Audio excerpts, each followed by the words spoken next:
Galíková,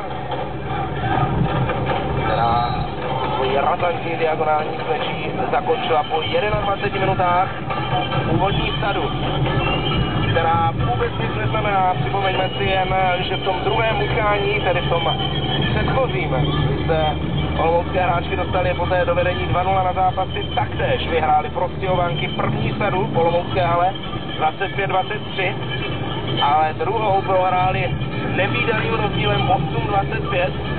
To si nedovedu moc dobře představit, co se s týmem dělo, ale celkově to byl zápas paradoxů, protože nevím, jestli jste někdy zažila, k tomu se ještě vrátíme, tiebreak, kdy prohraný tým, nebo poražený tým zaznamenal 25 bodů, ale Petr Kubásek nás teď ještě předběhne se svým prvním zápasovým rozhovorem.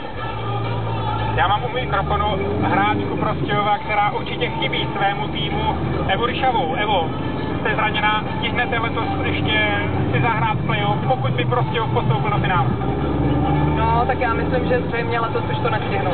Každopádně určitě je to obtížné sledovat z tribuny, jak bojují vaše spoluhráčky, navíc za nepříznivého stavu.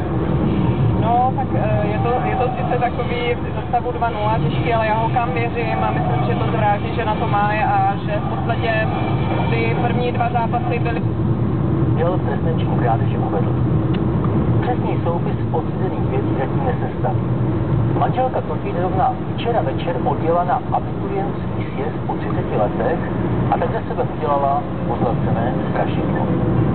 Nashledanou.